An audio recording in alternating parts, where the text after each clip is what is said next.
Eu quero lembrar você que nós estamos na nossa série Vida Cristã e a ministração de hoje a gente vai estar falando sobre mentalidade do reino. E é muito comum quando a gente fala a respeito de mudança de mentalidade, a gente lembrar de Romanos 12. É típico, na verdade, nós lembrarmos de Romanos 12, porque Romanos 12 vai falar que a gente não tem que tomar forma deste mundo, deste século, e que a gente tem que experimentar uma transformação na nossa vida através do renovar de mente.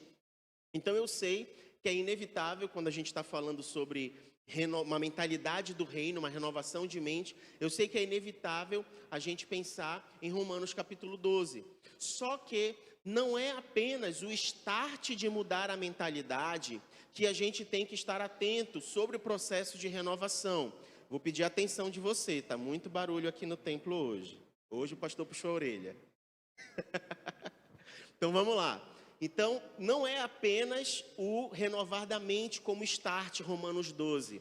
A gente também precisa entender que todo passo que nós damos, todo caminhar que nós damos, ele nos direciona a um ponto de compromisso, a um ponto de posicionamento.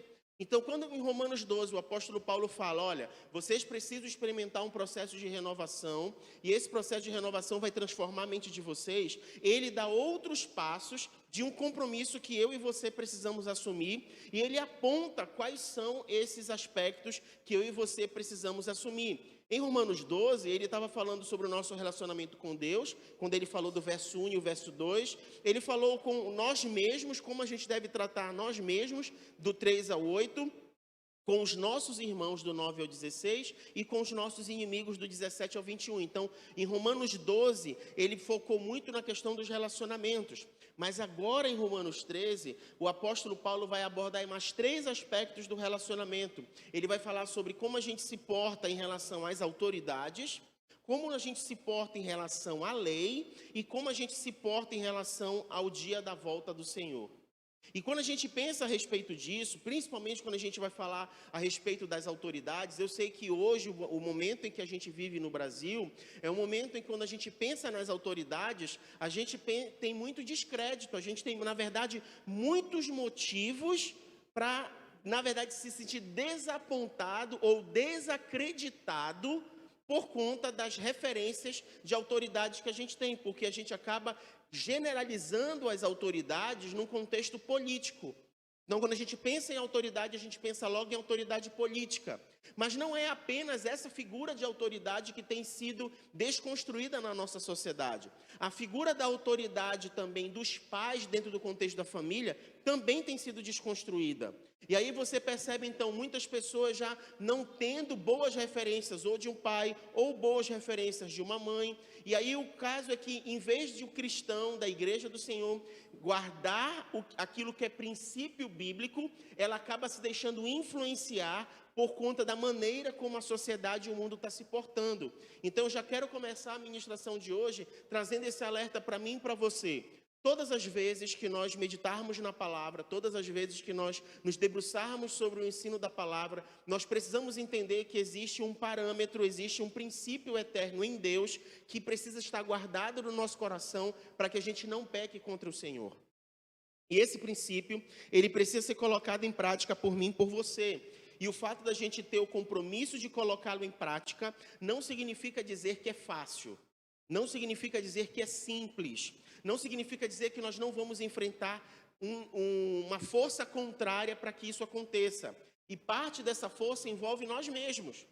Você imagina, então, você precisando cumprir um princípio que a gente vai ver agora sobre autoridade, e você olhar para a pessoa que está exercendo autoridade e dizer assim mesmo, eu não consigo cumprir esse princípio quando eu olho para essa pessoa.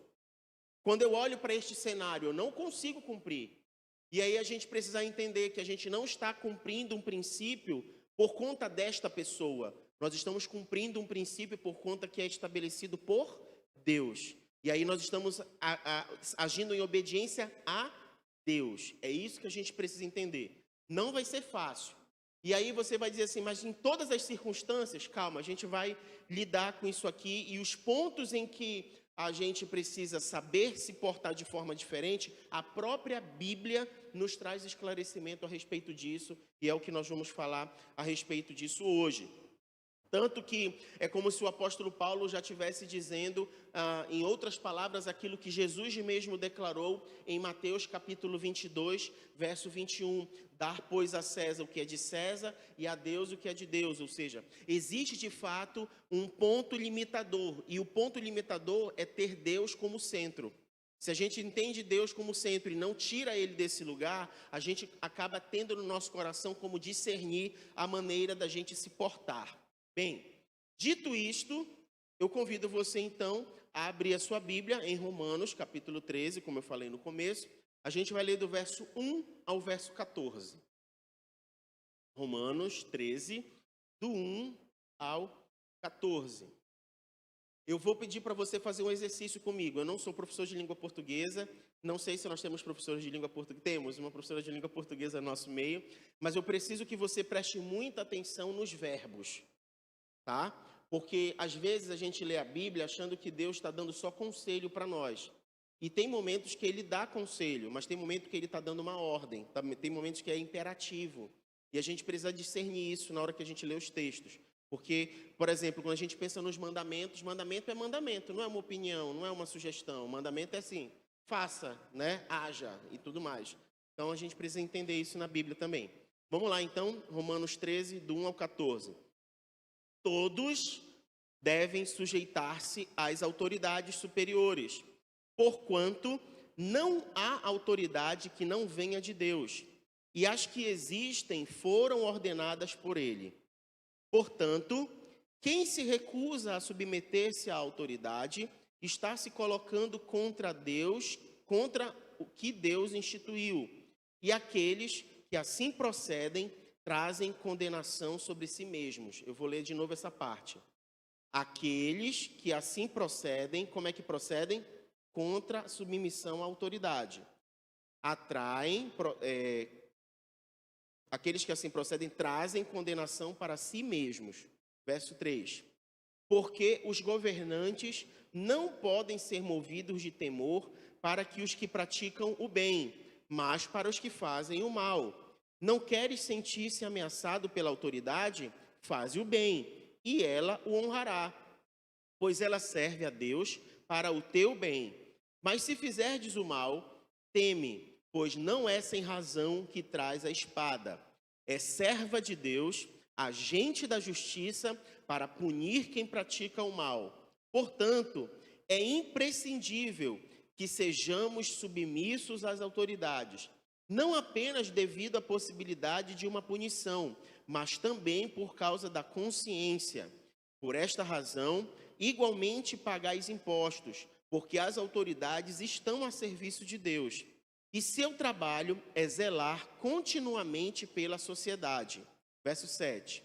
Dai a cada um o que lhe é devido. Se imposto, imposto. Se tributo, tributo. Se temor, temor. Se honra, honra. A ninguém fiqueis devendo coisa alguma, a não ser o amor fraterno, com que deveis vos amar uns aos outros, pois aquele que ama seu próximo tem cumprido a lei.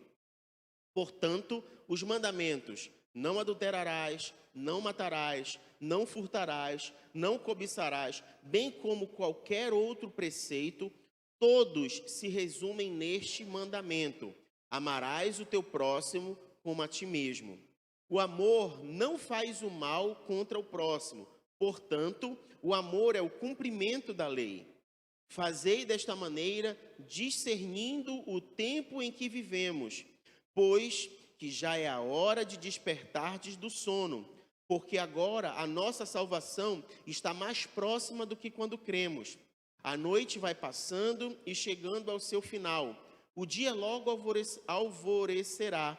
Portanto, abandonemos as obras das trevas e revistamo-nos da armadura da luz.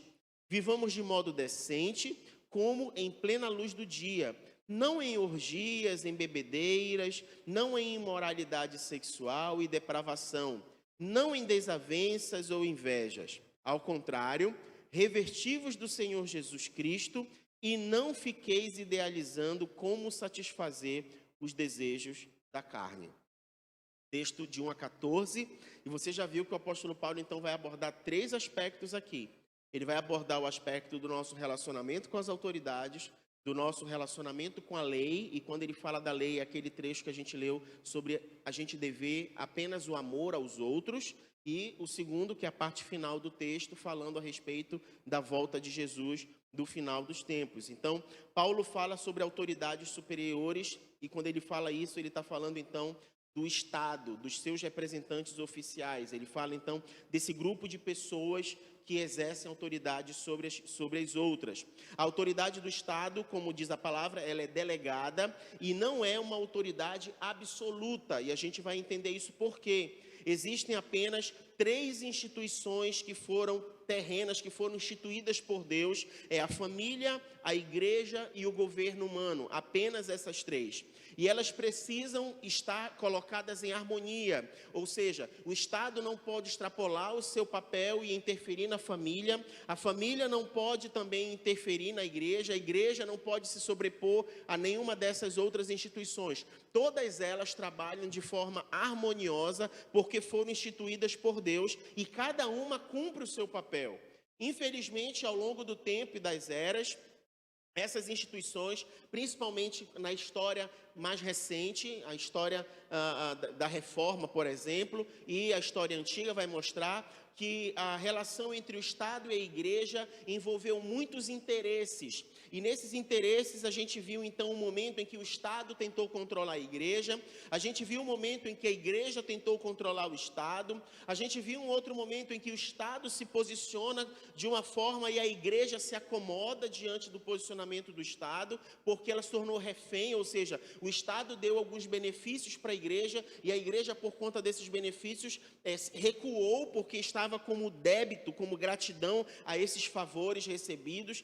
Mas o que a palavra nos aponta é que essas instituições, elas precisam viver em harmonia, em parceria, reconhecendo os seus papéis e desempenhando corretamente os seus papéis. Então, essa parceria, ela precisa acontecer para que a gente perceba o momento em que cada uma dessas instituições deixam de cumprir o seu papel e começam a sinalizar para nós um ponto de atenção. Quando a gente fala das autoridades, por exemplo, quais são os pontos de atenção que a gente precisa ter sobre uma autoridade política, sobre uma autoridade de governo, sobre o Estado? Bem, quando essa autoridade, ela foge do seu caminho, quando ela deixa de ser ministra de Deus, como diz a palavra, em vez de fazer o bem, não faz o bem, em vez de punir o mal, não pune o mal, quando ela oprime, quando ela se corrompe, quando ela torce as leis e elabora leis injustas de opressão, quando ela cria meios e instrumentos para expoliar os fracos, quando ela suborna os tribunais, quando ela rebate o direito do inocente, quando ela ama o luxo e esquece a fome e a miséria que o povo que ela governa está sofrendo, quando ela promove idolatria e induz o povo a se desviar, quando ela colabora com a depravação moral e o desbarrancamento das virtudes, então esse governo precisa ser alertado. E ao longo da história, as pessoas que alertaram o governo sobre os seus posicionamentos indevidos foram os profetas, foram os representantes de Deus. Então, o povo de Deus, nesse momento, cumpre um papel com relação ao governo.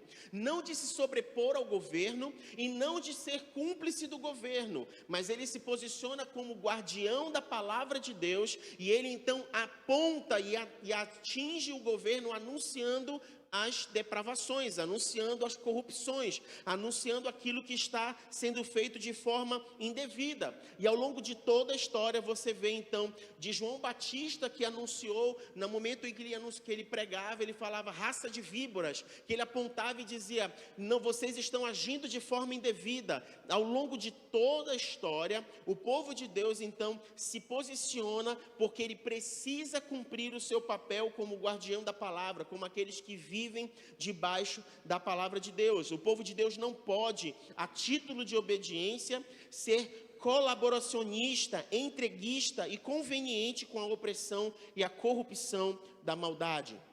Quando o governo se desvia dessa rota e ela se rebela contra a autoridade de Deus, é necessário então que o povo se posicione. E a gente vai ver isso ao longo da história.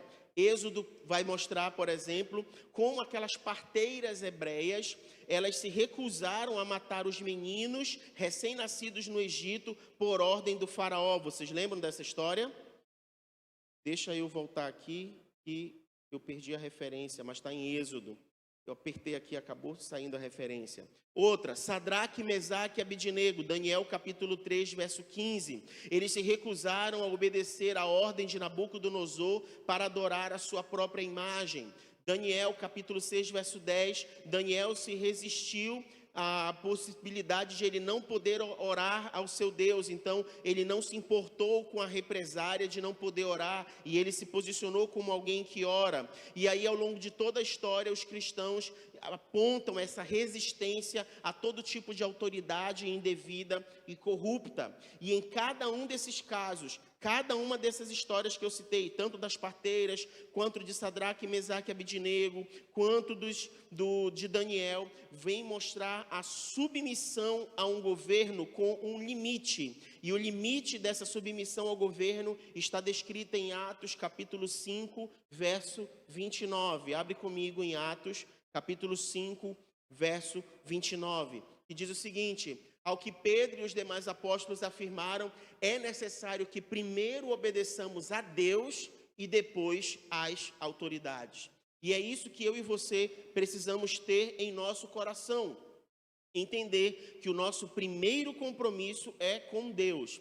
Se nós entendermos esse princípio, quando a autoridade cumpre o seu papel e ela cumpre o seu propósito, ela então está alinhada com o princípio de que Deus a estabeleceu como mensageira dele aqui na terra. Mas quando esta autoridade ela não está alinhada a isso, ela não cumpre esse propósito, cabe à igreja, como aqueles que preservam a palavra, se posicionar declarando: mais importa agradar a Deus do que agradar aos homens. Se nós trouxermos esse entendimento e este princípio, muitos de nós conseguiremos ser mais assertivos ou menos errantes em algumas tomadas de decisão, porque provavelmente deve estar passando pela sua cabeça a seguinte pergunta: como toda autoridade foi constituída por Deus, se nós temos pessoas assumindo determinados cargos de uma forma trazendo opressão, trazendo peso sobre as outras, agindo de uma forma indevida? E aí a gente precisa entender que Deus constituiu o princípio da autoridade e Ele instituiu que esse local fosse um local de cumprimento à sua vontade. Então, quando a gente coloca uma pessoa que é totalmente desalinhada a isso, a responsabilidade da escolha foi nossa. Fomos nós que escolhemos isso. E quando essas pessoas ocupam esses lugares e a gente precisa colher a consequência dessas escolhas, aí a gente volta para a palavra. Então, em algum momento você vai precisar se posicionar obedecendo a Deus e não obedecendo aos homens. Aí a pergunta é: se no final das contas você vai primeiro obedecer a Deus do que aos homens, por que você não usou esse mesmo crivo no momento em que você tomou a sua decisão e fez a primeira escolha? É esse ponto que a gente tem que abordar. E se a gente for muito honesto, gente, muito honesto, principalmente na política brasileira hoje, dificilmente você vai encontrar uma pessoa em que você consiga depositar expectativa e confiança sobre um cumprimento de um alinhamento bíblico. A gente tem aí muitas pessoas com a moda de se dizer cristãos, com a moda de se dizer guardiões da palavra e etc, etc. Mas quando você olha com lupa, você percebe que no frigir dos ovos, todos, de alguma forma, estão arrolados em algum tipo de situação. Uns mais e outros menos. Então, se você for muito fiel ao que a palavra de Deus nos diz, seria mais vantajoso, se você quiser ser coerente com você mesmo, não depositar sua expectativa e sua esperança em nenhuma dessas pessoas. Simplesmente em Deus. Simplesmente em Deus. Agora, se você quiser agir de uma forma menos culposa ou menos dolosa, não sei nem que termo utilizar, talvez o crivo aqui seria buscar algo que declaradamente se afaste daquilo que a palavra de Deus condena expressamente. E aí isso depende muito da maneira como a gente vai crivar esse momento de decisões e de escolhas. Basicamente seria isso, porque no final das contas, tanto um quanto o outro, todos vão errar, todos vão estar sujeitos, e se não houver temor ao Senhor, a palavra de Deus fala que quando os governantes não governam adequadamente, o povo padece, as pessoas sofrem. tá? Então a nossa esperança, a nossa expectativa tem que estar em Deus, porque é nele que a gente pode ter a nossa esperança e não em homens. No verso 2 do capítulo 13, Paulo vai dizer que os que resistem trarão sobre si mesmo condenação. O evangelho é tão inimigo da anarquia quanto da tirania. E a gente precisa entender que toda autoridade ela foi constituída para promover o bem. E esse promover o bem, ele envolve alguns aspectos: o bem espiritual, o bem político, o bem social, o bem econômico e o bem moral. Entretanto, muitas dessas pessoas que ocupam esses lugares não entendem o seu propósito e acabam trazendo outro tipo de sentimento em relação aos seus governados. Salmo 33, 12 vai dizer o seguinte: feliz é a nação cujo Deus é o Senhor. E aí a gente está falando então sobre um posicionamento político de uma nação diante do temor e da entrega ao seu Deus. E entendendo que isso traz um bem espiritual para as pessoas. Mas não adianta também você fazer a média ou a capa em relação a isso, se não houver um posicionamento de promover bem-estar às pessoas como responsável por isso. Um bem-estar social tendo um compromisso de trazer a dignidade e estabelecer a justiça e a defesa social sobre a vida das pessoas. O bem-estar econômico, de valorizar o homem, o seu trabalho, remunerá-lo com justiça, agir com equidade, inclusive de um posicionamento moral. O governo ele deve estimular e promover um alto nível de moral do seu povo. Um povo não é forte sem valores morais sólidos. E é papel desse governo estabelecer isso. Mas no próprio versículo 3 e no versículo 4, o apóstolo Paulo fala que além de promover o bem, este governo precisa castigar o mal. Então o governo ele não pode ser complacente com a injustiça, com o mal, com a anarquia, com as forças desintegradoras que tentam anarquizar a sociedade. O governo não pode agir com frouxidão no castigo do mal. Ele precisa punir exemplarmente os promotores do mal. Tem que reagir com rigor e firmeza contra toda forma de violência, crime, suborno e corrupção. Então perceba que não há desequilíbrio nessa balança. Não tem como eu sempre esperar um tipo de posicionamento e não entender que ele está aliado ao outro. Então eu combato a anarquia, mas eu combato a tirania. Eu promovo o bem, mas eu também combato o mal. E Paulo aponta isso como algo necessário aos governantes. E se os governantes não cumprem esse princípio, como servos de Deus, a gente precisa fazer o que ele escreveu em 1 Timóteo, capítulo 2, verso 1 e verso 2. 1 Timóteo, capítulo 2, verso 1 e verso 2. Antes de tudo, recomendo que se façam súplicas, orações, intercessões e ações de graça em favor de todas as pessoas, pelos reis e por todos que exercem autoridade, para que tenhamos uma vida tranquila e pacífica, com toda a piedade e dignidade. Então a recomendação bíblica não é de falar mal, apesar de nós termos o direito de criticar. Aqui a recomendação bíblica é: ore por essas pessoas, ore por quem ocupa essas posições. Deem graças a Deus sobre essa situação de precisarmos olhar para a questão da autoridade e termos uma atitude de intercessão, de se colocar na brecha em relação a essas pessoas, para que tanto o povo tenha sabedoria no momento das decisões, como aqueles que ocupam esses cargos, eles possam ter graça da parte de Deus para serem justos nos seus posicionamentos. E aí, esse é o ponto limitador. Quando essas autoridades não cumprem um propósito divino, nós temos então a recomendação bíblica, a orientação bíblica, o direcionamento bíblico para que a gente se posicione agradando a Deus e não agradando aos homens. Então, qual é o limite que a gente tem para não seguir as ordens de uma autoridade? O limite é se essas ordens ofendem o caráter de Deus. Se essas ordens ofendem o caráter de Deus, se essas ordens ofendem a pessoa de Deus, se essas ordens vão contra a palavra de Deus, sobre esta condição e apenas sobre esta condição, eu e você temos liberação bíblica para que a gente não as obedeça. E isso vai sofrer algum tipo de consequência. Quero avisar para você.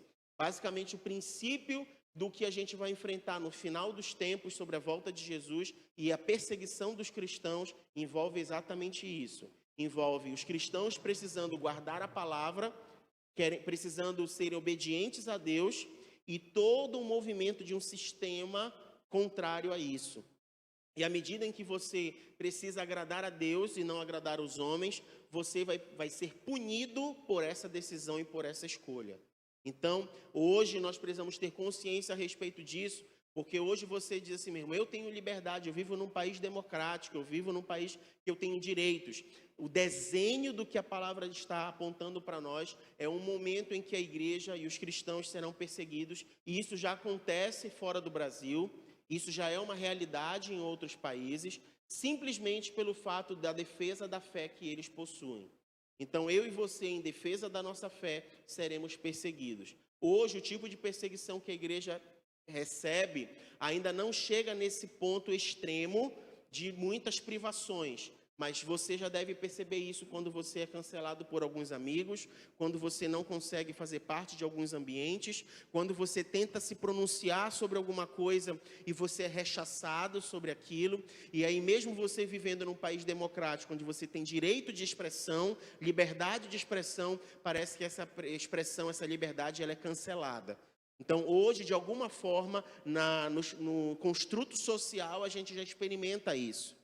Entretanto, segundo as Escrituras, a tendência é que isso tome uma vertente muito mais séria, muito mais forte contra a igreja. E é nesse ponto que a nossa fé vai ser colocada em risco, porque aquele que sofreu a morte de cruz, aquele que foi espancado, ele foi até o final.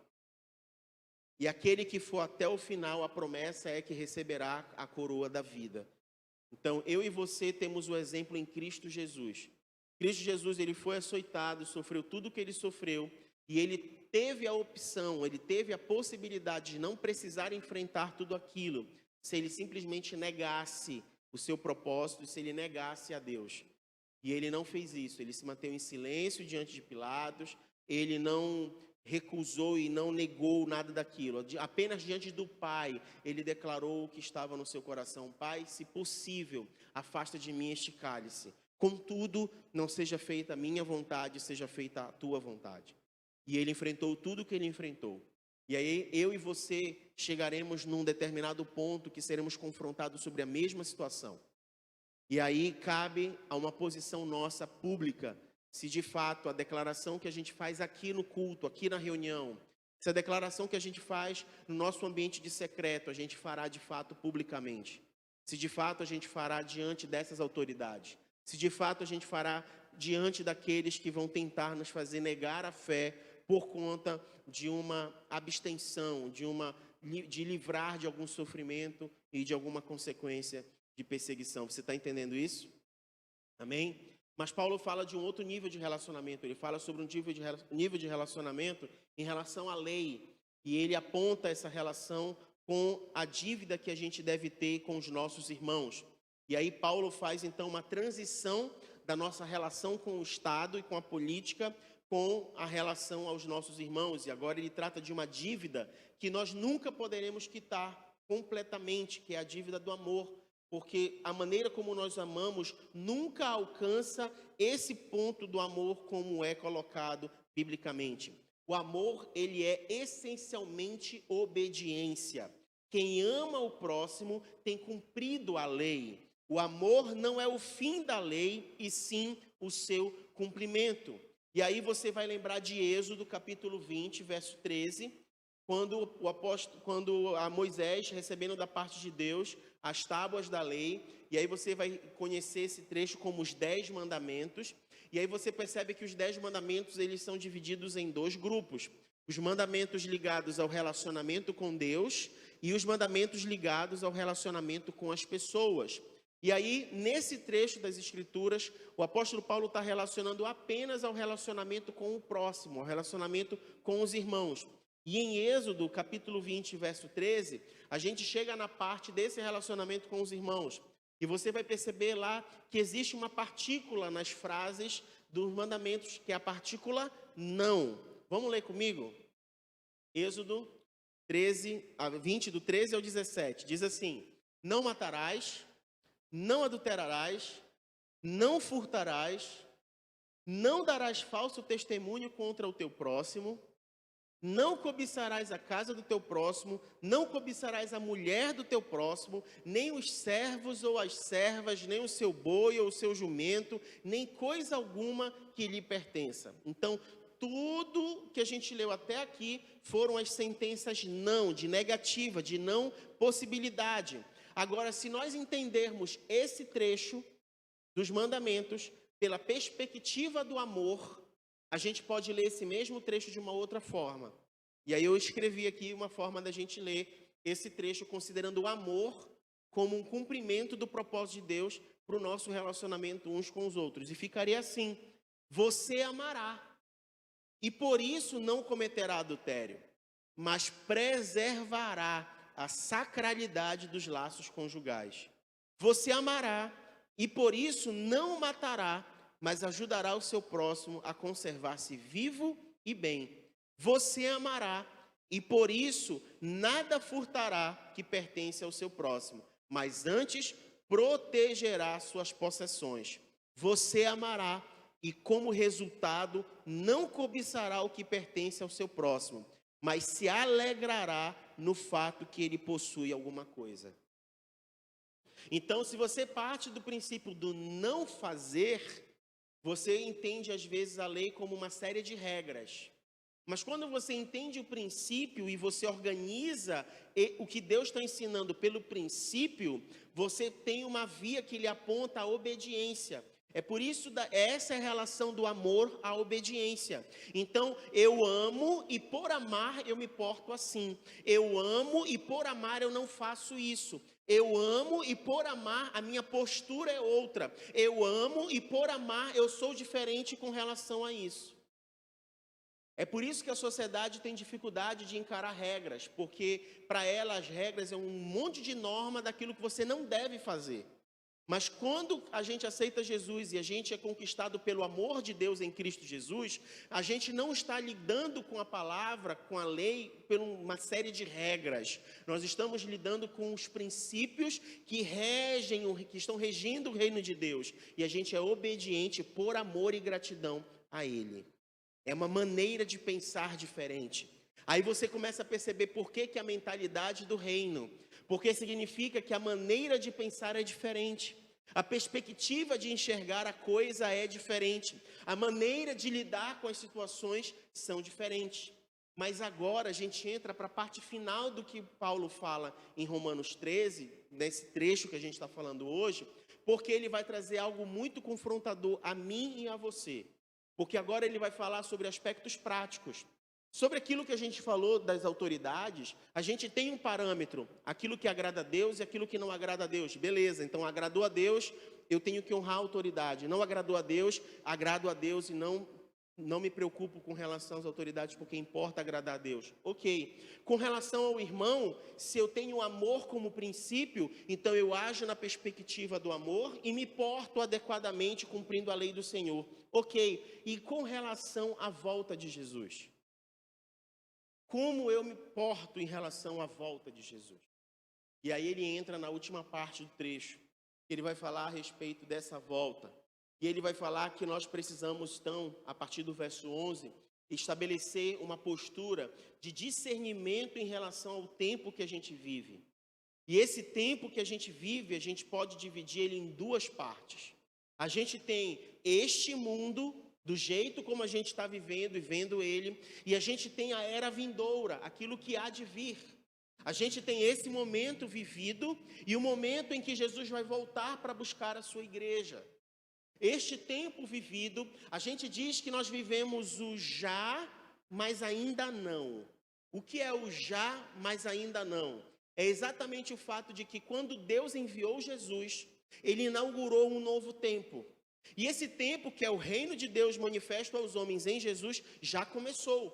porque Jesus já veio, viveu entre nós. Só que ele não completou tudo. Ele voltou para o Pai e disse que em breve ele retornaria para buscar a sua noiva, buscar a sua igreja. Então a gente vive um momento já, que é o momento em que Deus inaugurou o estabelecimento de uma nova era no seu reino, a nova aliança em Jesus, mas ainda não. Por quê? Porque ainda não está completo. Quando você estuda a história e percebe algo ligado à guerra mundial, você vai perceber que existiu um dia em que foi estabelecido um momento em que se cumpriu a chamado o dia D, o dia em que foi assinado um acordo e foi estabelecido como se deveria encerrar a guerra, mas a notícia, o prazo, as coisas demoraram algum período para se cumprir. Por que isso acontece? Porque algo foi decidido dentro de um grupo de pessoas, mas o alcance, a extensão precisava ainda se cumprir sobre todos os que estavam envolvidos na guerra. A gente hoje na história pensa muito assim, aquele foi o dia, aquilo aconteceu, mas a gente não presta atenção que houve primeiro uma decisão, houve primeiro um posicionamento e depois isso alcançou toda a história, depois alcançou os outros agentes envolvidos. A mesma coisa aqui em relação a Jesus. Há um tempo inaugurado em Jesus, mas há uma era que a gente ainda vai experimentar, que é a era vindoura. A Bíblia vai chamar essa era de vindoura, na teologia a gente vai chamar ela de parousia, que é a era vindoura, o reino do Senhor que será estabelecido com a volta dele. E enquanto nós esperamos essa volta, nós precisamos viver acordado e não dormindo, como diz o verso 11. Coloca de novo para mim, por favor, Anderson, o verso 11. Fazer desta maneira, discernindo o tempo em que vivemos, pois já é a hora de despertarmos do sono, porque agora a nossa salvação está mais próxima do que cremos. Então a gente precisa viver acordado, despertado e não dormindo. Ainda ele diz, na expectativa da glorificação, ou seja, na expectativa da volta de Jesus. Passa para o verso 12, por favor. E vivendo a expectativa da vinda de Jesus. A noite vai passando e chegando o seu final. O dia logo alvorecerá. Portanto, abandonemos as obras das trevas, revistamo-nos da armadura da luz. E eu sei que quando a gente pensa sobre a armadura da luz, a gente acaba tentando lembrar da armadura de Deus lá de Efésios, né? Mas deixa eu dizer para você, mais do que a gente pensar na armadura como elementos para se vestir, o que é que ele está dizendo sobre a armadura da luz? É sobre uma postura, é sobre um comportamento. É sobre uma conduta. E aí ele vai fazer um destaque sobre alguns pontos aqui que eu e você precisamos estar alertas. Ele diz que a gente tem que deixar as obras das trevas e ele diz que a gente tem que andar como filhos da luz. Como é que a gente vai fazer isso? Bem, ele vai citar aí 6 coisas que eu e você precisamos abandonar e estar distante do nosso estilo de vida a partir do verso 13. E aí eu quero ler com você. Diz assim, vivamos de modo decente como em plena luz do dia, não em orgias, bebedeiras, imoralidade sexual, depravação, desavença e inveja. E aí eu quero compartilhar com você o que significa cada uma dessas palavras. Quando o apóstolo Paulo usa a palavra orgia, essa palavra orgia do grego, ela tem um sentido muito interessante, porque sabe no carnaval, quando tem aqueles grupos de marchinha de carnaval, e eles ficam tocando como é que chama?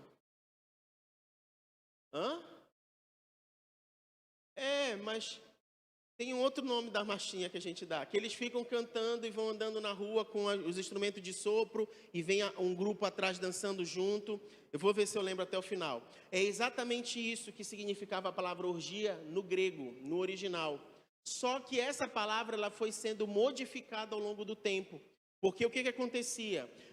Uma pessoa que fazia parte dos jogos daquela época, ele tinha então as pessoas que celebravam a sua vitória. E aí eles vinham então tocando as músicas, celebrando a vitória até o atleta chegar na sua casa. Só que depois isso foi mudando, porque aí depois isso passou a significar que essas pessoas que estavam nessa banda começaram a passar a madrugada e a noite inteira cantando e começaram a fazer farra.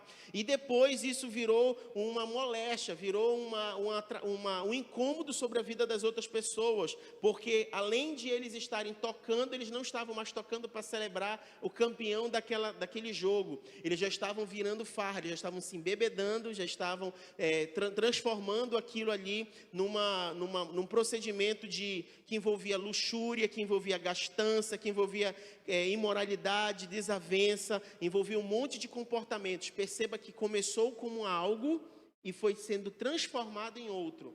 Então eles começaram como aquela banda que vai com o campeão e vai celebrando com ele a vitória até a casa dele. Aí depois eles já não queriam terminar a festa quando o campeão chegava na casa dele. Não, vamos continuar tocando aqui. Aí eles começaram a tocar a noite toda. Ah, mas já que a gente vai ficar a noite toda, vamos se alegrar um pouquinho? Aí vamos entornar um pouquinho. Aí eles já começaram a tocar entornando.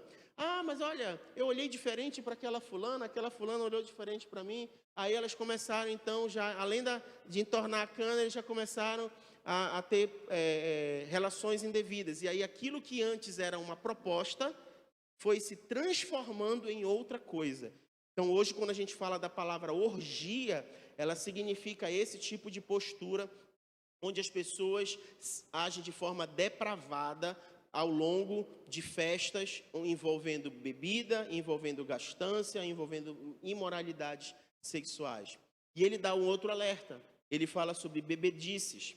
A palavra grega que fala sobre bebedices envolve a pessoa que ela é dominada pela bebida e entregue à embriaguez. Então, era a prática no Antigo Testamento, era uma prática nos povos antigos consumirem vinho. E aí isso estava relacionado à cultura. Havia uma prática natural em relação a isso. Inclusive, os gregos, eles tomavam vinho como se fosse o café deles. No café da manhã, eles pegavam um pão, molhavam no vinho e comiam. Hoje não, né? A gente pega o pão, bota no café e come, né?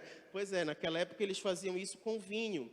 E aí, o que Paulo está dizendo? Ele não está falando sobre o consumo do vinho, ele está falando sobre a embriaguez causada pelo vício do vinho. Então, é quando você lida com um problema de vício, aquilo te domina, um copo pede o copo seguinte, até que todo mundo esteja alcoolizado e controlado pela bebida. E aí todos os alertas, os pontos de controle de domínio próprio são desligados, porque você já está escravo e sujeito àquela dominação do álcool. É isso que ele está falando. Ele fala sobre imoralidade sexual. E aqui a palavra grega utilizada para imoralidade sexual, traduzida, é literalmente cama. Então, trata-se de um desejo da cama proibida, tá? Ou que a pessoa não dá valor à fidelidade e busca prazer acima do dever. É uma referência à sexualidade sem dignidade, encontrada muitas vezes nas festinhas, favorecida pelo efeito do entorpecente, do álcool e excitada por alimentos fortes. Então, quando ele fala de imoralidade sexual, ele está falando sobre o desejo proibido, a cama proibida, aquilo que não deve ser nutrido. E aí ele vai falar de depravação. E essa palavra depravação do grego não só descreve a imoralidade, como nós lemos anteriormente, mas também fala do homem que perdeu a vergonha. A maioria das pessoas tenta encobrir os seus pecados, mas a pessoa que tem depravação, ela já não tem vergonha sobre as suas práticas de pecado. Ela não tem mais pudor sobre aquilo não causa mais desconforto a ela.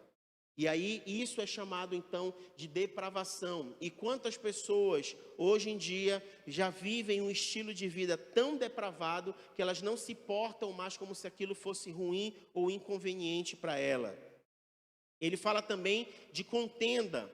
A palavra grega se refere a um espírito que nasce da disputa pelo desejo de posição, poder, prestígio, ou seja, a aversão de ser superado. É aquele tipo de pessoa que não consegue ver ninguém passando na frente dele. É aquele tipo de pessoa que quando percebe que alguém está se dando bem, ele então se porta de uma forma que ele não aceita que outro seja melhor que ele, que outro o supere. Então aqui a gente tem nessa postura de contenda o oposto do que é o amor. trata-se daquele egoísmo exacerbado. Ou seja, a pessoa não consegue ver o sucesso do outro. E por fim, ele vai falar das invejas. E essa inveja é necessariamente má. Ou seja, a palavra grega aqui é zelos. E ela não quer trazer o intuito de que algo é bom, mas sim de algo ciumento. Aqui o espírito que controla a pessoa, leva ela a ter um tipo de inveja do outro, que é regada pelo ciúme. Essa inveja é um tipo de inveja regada pelo ciúme.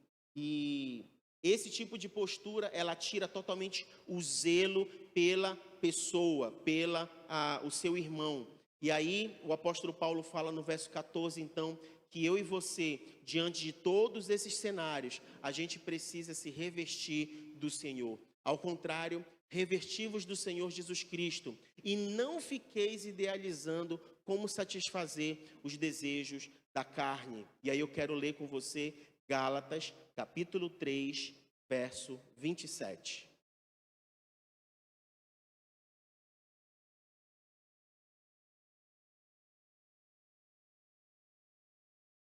Gálatas 3, 27.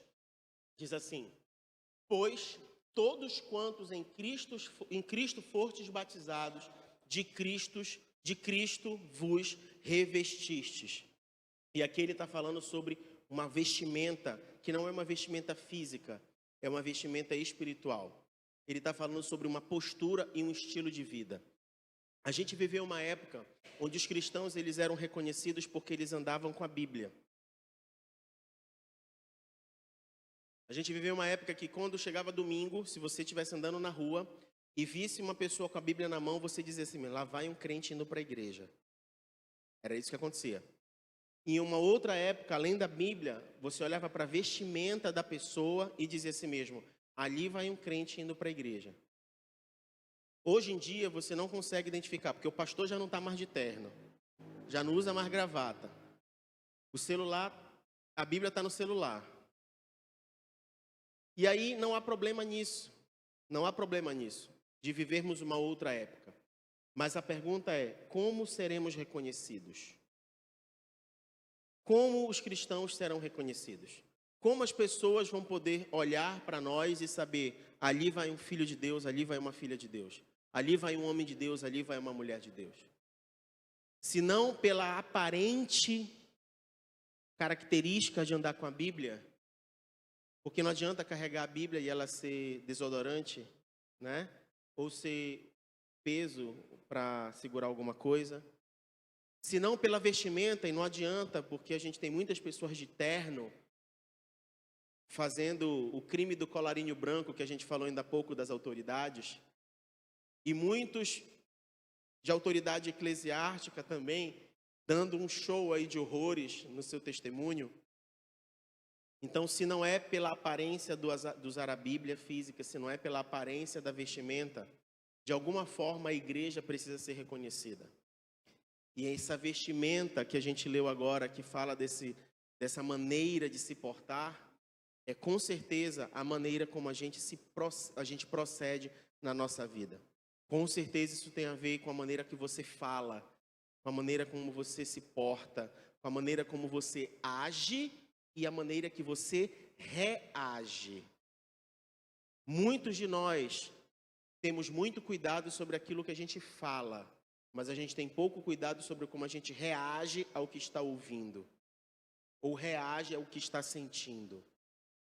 O convite para nós hoje é entendermos que nós fazemos parte de um reino, e que nesse reino existe um governo. Esse governo é a nossa maior inspiração, é o nosso Deus. E nesse reino existe uma mentalidade, existe um estilo de vida, e que não está ligado necessariamente à forma como você se veste ou com as coisas que você tem na mão.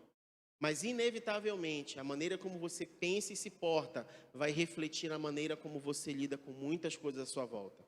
Não tem como a nossa geografia não ser alterada sem que a nossa mentalidade também seja alterada.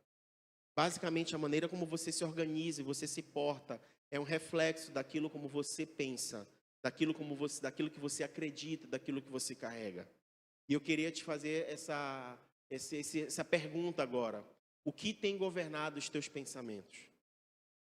O que tem governado os teus sentimentos? Como tem sido a tua postura, o teu proceder, o teu comportamento diante das situações e das circunstâncias? Você tem agido por meio das circunstâncias ou você tem agido apesar das circunstâncias? Você tem se mantido firme como quem se veste como a armadura da luz, ou você tem apagado, tem usado dimmer aí nessa luz para um momento brilha mais, um momento brilha menos? Jesus está voltando e a gente tem que sair do adormecimento, como diz o texto. A gente precisa se portar verdadeiramente como filhos da luz. A gente precisa de fato ser reconhecido como quem carrega, como guardiões da palavra de Deus. Guardiões da palavra de Deus. Apontar as coisas não porque a gente está apontando um dedo por moralidade, mas porque a gente está denunciando o pecado. Muitas pessoas estão cheias de discursos e sabem muito da Bíblia de cabo a rabo, mas não vivem, não colocam em prática. Hoje nós somos desafiados a nos posicionar como igreja, que dá testemunho com relação às autoridades, que dá testemunho com relação aos irmãos e que dá testemunho como quem está aguardando a volta de Jesus, porque não se mistura e não vive um estilo de vida como o mundo vive, mas se porta como verdadeiros filhos de Deus. E eu queria convidar você simplesmente a curvar sua cabeça, não precisa se colocar de pé, apenas curva sua cabeça. Nós servimos a um Deus de oportunidades, nós servimos a um Deus que proporciona momentos em que a gente pode olhar para dentro de nós, ver se tem algum caminho mau e nele experimentarmos o caminho de reconciliação e de redenção. Talvez todos nós aqui já tivemos um momento em que a gente decidiu por Jesus e disse: eu creio em Deus, creio em Jesus, mas precisa lidar dia após dia com o abandonar de determinadas práticas e o adotar de uma nova prática. Isso só é possível por meio do arrependimento e da confissão a Deus. Que o Espírito Santo possa falar ao teu coração agora. Eu vou me silenciar por um pouco. As notas vão estar ecoando pelo som, mas o mais importante é o que você está falando com Deus agora no seu coração. Aproveite esse momento para que haja confissão, arrependimento, para que haja um reconciliar com Deus e o adotar de uma nova postura diante dele. Faça isso agora. Tome um tempo para falar com Deus sobre isso agora.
Espírito Santo de Deus, nessa manhã eu peço que o Senhor fale aos nossos corações.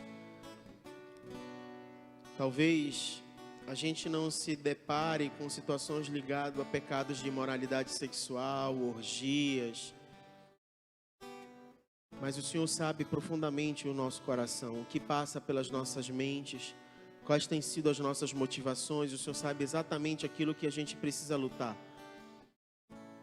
O Senhor sabe exatamente aquilo que tem tentado nos dominar e tem tentado ser mais forte do que nós mesmos, que tem nos aprisionado como um vício ou como uma dependência. O Senhor sabe aquilo que já tem sido de estimação para nós, aquilo que é difícil de abandonar. O Senhor sabe exatamente aquilo que tem marcado a nossa vida. E nesse momento eu peço que o Senhor nos traga a memória, que o Senhor nos traga diante dos nossos olhos. Nós não queremos fugir dessas coisas, nós queremos encarar de frente, assim como o Senhor Jesus encarou quando morreu na cruz e pagou um alto preço para que hoje pudéssemos ser livres. Foi para a liberdade que o Senhor nos libertou, e nós não queremos voltar a viver nenhuma prática, nenhum estilo de vida que vai de encontro ao que o Senhor tem reservado para nós. Por isso, nesse momento, eu peço que o Senhor fale profundamente aos nossos corações, Senhor. Gere o arrependimento necessário, Senhor Deus. Gere a confissão necessária, Pai, para que diante do Senhor nós possamos abandonar e deixar esse estilo de vida que não te agrada. A Tua palavra fala que aquele que confessa e deixa, alcança a misericórdia do Senhor. Nós queremos ser alvos das Tuas misericórdias, Pai, nessa manhã. Que a gente possa não só confessar com os nossos lábios, mas a gente possa, como um ato de coragem, de ousadia, deixar diante do Senhor, abandonando toda a velha prática, todo o estilo de vida contrário. Pai, nesse momento eu te apresento a vida dos meus irmãos aqui, de todos que estão aqui, dos que nos acompanham pela internet. A minha oração, Senhor Deus, é para que a ação do Teu Espírito seja tão forte, tão intensa na vida de cada um aqui, Pai, que não haja mais desejo por aquilo que não agrada ao Senhor. Eu oro, Senhor Deus, para que não haja desejo, que os lábios não consigam se abrir para falar ou declarar aquilo que te ofende, Senhor Deus. Eu oro de uma forma, Pai, para que a sinapse do organismo, o corpo, Pai, ele não consiga mais sentir desejo, prazer, gosto, Senhor Deus, sobre aquilo que não deve ser ingerido, feito, praticado, Senhor Deus. Eu oro, Pai, para que os pensamentos, eles estejam blindados em Ti, como diz a Tua palavra, tudo aquilo que for agradável, tudo aquilo que for bom, tudo aquilo que for justo, tudo aquilo que for santo, tudo aquilo que dá louvor a Ti, e isso sim ocupe os pensamentos, Senhor Deus. Pai, é uma obra que só o Senhor pode fazer, e por isso eu oro nesse momento, me colocando como intercessor sobre a vida dos meus irmãos, Pai. Que haja uma transformação sincera e profunda, Pai, e que haja um conquistar em Ti, de passos de glória em glória, de glória em glória, como quem está avançando e caminhando rumo à soberana vocação que o Senhor nos concedeu. Oh Pai, faça aquilo que nós não somos capazes de fazer sozinhos, faça por nós, Senhor Deus, faça no meio da Tua igreja, faça no meio do Teu povo, que a gente colha os frutos de uma nova geração, que tem uma postura que alegra o Teu coração, de uma igreja que se posiciona segundo a Tua palavra, Senhor. Transforma-nos de dentro para fora, e que possamos ser reconhecidos não pela vestimenta apenas, não pela Bíblia carregada apenas, mas por um estilo de vida que glorifica o Teu nome, de testemunhas fiéis do Senhor, revestidos de autoridade e poder, dado pelo Teu Espírito Santo, para que ao abrir das nossas bocas e o estender das nossas mãos, o Teu nome seja glorificado e a virtude do Senhor seja manifestada aos outros, Pai. Que a gente comece a ver, Pai, o resultado disso nos casamentos. Que a gente comece a ver o resultado disso nas amizades. Que a gente comece a ver o resultado disso na criação dos filhos. Que a gente comece a ver isso como resultado na nossa saúde, com a nossa saúde do corpo, com a nossa saúde da alma, Senhor Deus. Que a gente comece a ver isso como resultado nas nossas finanças. Que a gente comece a ver isso como resultado no nosso estilo de vida, Pai. Nas prioridades que a gente coloca, nos princípios que a gente guarda, Pai, que são inegociáveis em Ti. Nós selamos isso nesta manhã em compromisso com o Senhor, pelo sangue do Senhor Jesus derramado na cruz, que nos comprou por um alto preço e nos trouxe para si e nos constituiu reis e sacerdotes. É nessa autoridade, nessa convicção, em atitude de fé que nós declaramos isso e tomamos posse para a honra e glória do nome do Senhor Jesus. Se você crê, recebe, diga amém. Dê graças a Deus, aplauda ao Senhor.